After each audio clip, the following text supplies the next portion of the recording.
दोस्तों, ये कहानी है एक गरीब लड़की की जिसके अपने माँ बाप उसे एक सर्वेंट की तरह ट्रीट करते थे। लोगों की बेरहम बातों ने उसे एक जिंदा लाश बना दिया था। लेकिन एक दिन उसकी जिंदगी में प्रिंस कैरोस की एंट्री होती है। क्या प्रिंस के आने के बाद मैरी इस नर्क से बाहर निकल पाएगी? आइए इस एनिमे को मिलकर देखते हैं। एनिमे की शुरुआत एक लड़की से होती है जो वेडिंग ड्रेस में अपने सपनों के राजकुमार का हाथ पकड़कर कहती है, मैं उस आदमी से शादी कर रही हूँ जिसने मेरी बड़ी बहन को प्रपोज किया था। इसके बाद हमें फ्लैशबैक का सीन दिखाया जाता है जिसमें एक लड़की बता रही होती है शेड्रन परिवार की दो बेटियां हैं। बड़ी बेटी एनास्टेशिया बहुत ही सुंदर और सुनहरे बालों वाली, बिल्कुल एक प्रिंसेस की तरह है। छोटी बेटी मैरी लंबी और बदसूरत, बिल्कुल एक लड़के की तरह है, ऐसा उनके बाप का कहना है। मैरी सुबह सुबह उठती है, कुएं से पानी निकालती है और सारा दिन घर के काम करती है। शाम में वो डिनर रेडी करती है और सब घर वालों के खाने के बाद बचा कुचा खाना उसे खाने को मिलता है। और रात में वो अपने बाबा का अकाउंट्स का काम करती है। लेकिन कल मैरी का बर्थडे है और इसी वजह से वो बहुत ज्यादा खुश है। अगले दिन बर्थडे पार्टी में बहुत ज्यादा मेहमान आए थे। सभी बहुत ही अमीर और राजघराने के लोग थे। उनका छोटा भाई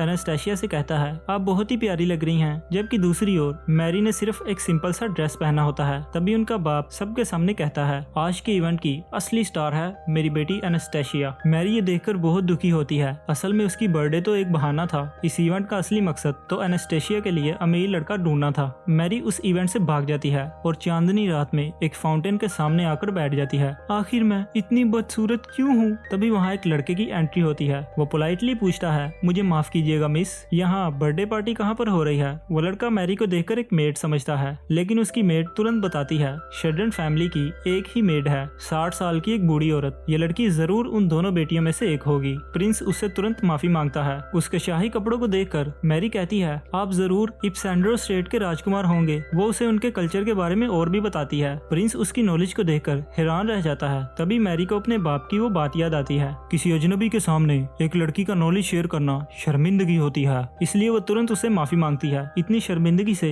बात करने के लिए मुझे माफ कीजिएगा, वो ये कहकर जाने वाली होती है। लेकिन प्रिंस उसे रोक लेता है। वो प्रिंस की आंखों में देखती है और उसकी तरफ अट्रैक्ट हो जाती है और मन ही मन में सोचती है, ये आदमी मेरी बहन को शादी के लिए प्रपोज करने आया है। उसके मुकाबले में मैं एक बदसूरत लड़की हूँ। आपसे बात करके अच्छा लगा। और ये कहकर वो जंगल में भाग जाती है। नेक्स्ट डे प्रिंस एनास्टेशिया को मैरिज प्रपोजल भेजता है। उनका लालची बाप तो ये देखकर बहुत खुश होता है। मैरी जल्दी से पेन लेकर आओ, इसका जवाब दें। अब इसके बाद एनास्टेशिया बहुत उदास थी। वो अपनी बहन से यह सब शेयर करती है, मैं उससे शादी करने जा रही हूँ जिसका चेहरा भी मुझे याद नहीं। मैंने सुना है कैरस बहुत ही गुस्से वाला इंसान है, वो लड़कियों से नफरत करता है। मैरी उससे मिल चुकी थी, इसलिए वो कहती है, तुम चिंता मत करो, वो बहुत ही अच्छा इंसान है। और दोस्तों, यहाँ हमें पता चलता है उन दोनों बहनों में बचपन से ही बहुत ज्यादा प्यार है। लेकिन अगले दिन प्रिंस के महल जाते जाते एनास्टेशिया का एक्सीडेंट हो जाता है और वो इस दुनिया से चली जाती है। मैरी हर वो पल याद कर रही होती है जो उन्होंने एक साथ बिताए थे। तभी उसकी मॉम पीछे से आती है और उसके मुंह पर एक जोरदार झापड़ रख देती है, तुम हो जिसे मरना चाहिए था, इन सब की जिम्मेदार तुम ही हो, तुम्हारी वजह से वो मरी। वो उसे बहुत मारती है। सच में दोस्तों, ये सीन बहुत ही भयानक था। उसका बाप भी आ जाता है और उसे रोक लेता है, अगर तुम इसे इस तरह मारोगी तो इसके चेहरे पर निशान पड़ जाएंगे। उसका बाप तो किसी और ही प्लानिंग में था। प्रिंस की तरफ से आने वाला सोना और एक्सपेंसिव गिफ्ट्स, वो सब कुछ जुए में उड़ा चुका था। इसलिए वो मैरी से एनास्टेशिया की जगह प्रिंस के साथ शादी करने को कहता है। मैरी रोती हुई कहती है, इस घर में पैदा होना ही मेरी सबसे बड़ी गलती थी। अब इस बार मैरी का बाप खुद उसे प्रिंस के महल छोड़ने जाता है। जाते हुए वो उसे फिर ये बात सुना ही देता है, काश एनास्टेशिया की जगह तुम होती। महल में सैनिक उन्हें अंदर नहीं जाने देते, जिस वजह से उसके बाप की सैनिकों के साथ बहस हो जाती है। वो मेड के साथ भी बदतमीजी करता है, लेकिन मेड उसे ठिकाने लगा देती है। भाई हर लड़की कमजोर थोड़ी होती है। मैरी अपने बाप के लिए माफी मांगती है। मेड उसे तुरंत पहचान जाती है और वो उन्हें अंदर आने की इजाजत दे देती है। जब प्रिंस को पता चलता है एनास्टेशिया की जगह मैरी आई है तो वो भड़क जाता है, उन्हें महल से बाहर निकालो। लेकिन उसी वक्त मैरी उसके सामने आती है और प्रिंस तो भाई साहब उसकी खूबसूरती देखकर वहीं जम जाता है। इसके बाद मेड मैरी को चाय पिलाती है जो उसे बहुत पसंद आती है। तभी प्रिंस वहाँ पर आता है। उसके बाप से मुलाकात करने के बाद उसे लगता है जैसे मैरी के घर वाले उस पर जुल्म कर रहे हैं। वो उससे इस बारे में पूछता है, लेकिन एक अच्छी बेटी की तरह मैरी कहती है, ऐसा बिल्कुल नहीं है, वो तो मेरा बहुत ख्याल रखते हैं। प्रिंस कहता है अगर ऐसा है तो उस दिन तुम अकेली आम से कपड़े पहने रो क्यों रही थी। मैरी कहती है मैं बस प्यारी नहीं हूँ, मुझे कोई पसंद नहीं करता। प्रिंस तुरंत अपनी मेड को हुक्म देता है मैरी को ले जाओ। वो समझती है शायद मैं एक आउटकास्ट हूँ इसलिए मुझे महल में नहीं रहने दिया जाएगा। वो उसे एक बड़े से हॉट बाथ में ले जाती है और वहाँ की इंचार्ज होती है तान्या।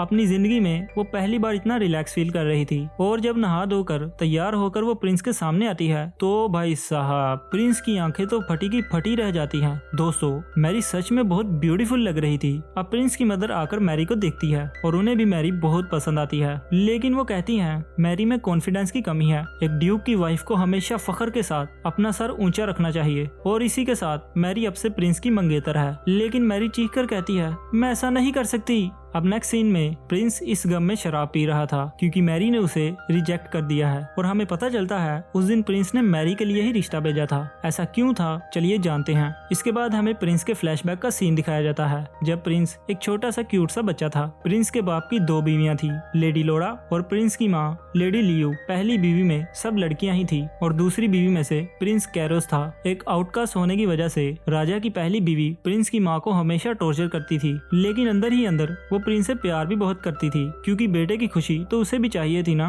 उस रात राजा कैरोस की मॉम से कहते हैं ये सच है मेरी ऑफिशियल वाइफ लोरा है, लेकिन अब मैं तुम्हें अपनी ऑफिशियल वाइफ बनाने वाला हूँ और हाँ कैरोस तुम ही मेरी सल्तनत के सरताज बनोगे। लोरा भी चुपके से सब सुन रही थी। वो ये सदमा बर्दाश्त नहीं कर पाती और जहर पीकर अपनी जान दे देती है।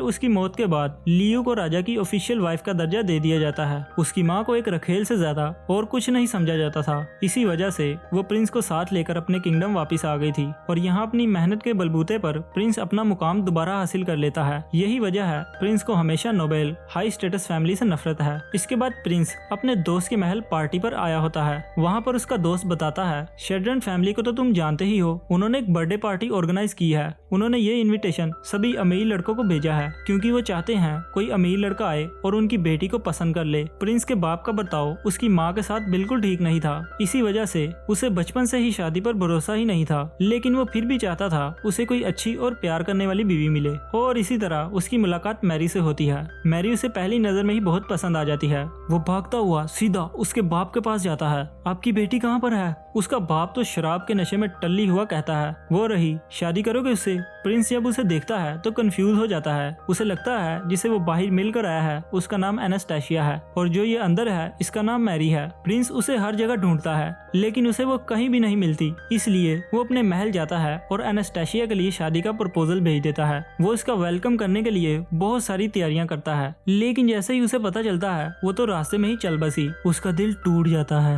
वो अपने आप को कमरे में बंद कर लेता है। अब प्रेजेंट में सीन वहीं पर शिफ्ट होता है जहां प्रिंस मैरी के ना करने के गम में शराब पी रहा था। मेड उसे कहती है आपने उसे देखते साथ ही अपना मुंह मोड़ लिया था और आपने उसे कहा था ले जाओ इसे यहाँ से। ऐसा लग रहा था जैसे आप उससे बहुत ही गुस्सा हैं। एक लड़की होने के नाते मैं जानती हूँ मैरी समझती है आप उससे नफरत करते हैं। प्रिंस कहता है अगर मैं ये अंडरस्टैंडिंग क्लियर कर दूं तो क्या वो मेरी वाइफ बनने को तैयार हो जाएगी? मेड कहती है मैं नहीं जानती, लेकिन ये याद रखिए प्यार आपको उससे हुआ है, उसे आपसे नहीं। प्रिंस जोश में आ जाता है और कहता है चलो सब ठीक करते हैं। अब नेक्स्ट सीन में प्रिंस मैरी के कमरे में आता है। प्रिंस कुछ बोले उससे पहले ही मैरी तुरंत बोल पड़ती है मुझे माफ कीजिएगा, ये सब कुछ बहुत जल्द हुआ, मुझे कुछ समझ नहीं आया इसलिए मैंने ऐसा कर दिया। प्रिंस कहता है अरे अरे अरे नहीं, वो मैं हूँ जिसे माफी मांगनी चाहिए। लेकिन जैसे ही मैरी उसकी आंखों में देखती है प्रिंस की तो शर्म के मारे वहीं फट जाती है। फिर मेड लात मारकर उसे याद दिलाती है। प्रिंस सभी बातों को क्लियर करता है मैं तुमसे नफरत नहीं करता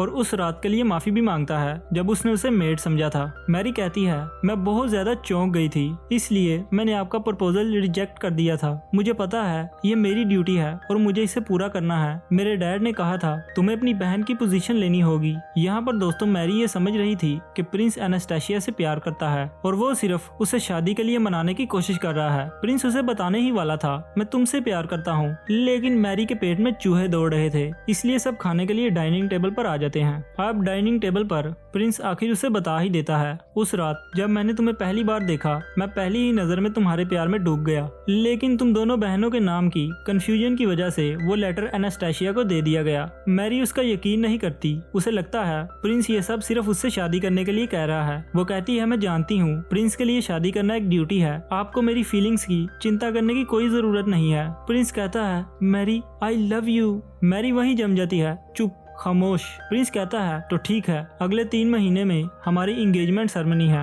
तब तक के लिए तुम महल में अपनी लाइफ एंजॉय करो। मैरी कहती है माफ कीजिएगा, मैं अपने घर जाना चाहती हूँ ताकि मैं बाबा को बता सकूं मैं प्रिंस को सेटिस्फाई करने में पास हो गई हूँ। उन्हें डर था कि कहीं आप मुझे वापस न भेज दे। भाई कैसे माँ बाप है यार इसके। प्रिंस तो दोस्तों अपना सर पकड़कर वहाँ से चला जाता है। मेड उसे कहती है आपको अपने घर वालों से मिलने की इजाजत नहीं है, बल्कि खुद आपके घर वालों को आपसे मिलने आना चाहिए। वैसे मैं आपसे एक बात पूछ सकती हूँ, आपको ऐसा क्यों लगता है कि आप बदसूरत हो? मैरी कहती है ऐसा मेरे माँ बाप का मानना है, लेकिन मेड उसे बताती है अपने आप को मिरर में देखकर बताइए क्या आप बदसूरत हैं? मैरी जब अपने आप को देखती है तो उसे अपने ऊपर यकीन नहीं आता, ये वाकई में मैं हूँ। और इसी के साथ ये एपिसोड यहीं पर एंड हो जाता है। दोस्तों मैं इस एनिमे को कंप्लीट करना चाहता हूँ, लेकिन आप लोग के सपोर्ट के बिना ये नहीं हो पाएगा, इसलिए भर भर कर अपना प्यार दिखाइए ताकि मैं इसका पार्ट 2 जल्द ला सकूँ। मिलते हैं नेक्स्ट वीडियो में, तब तक के लिए बाय बाय।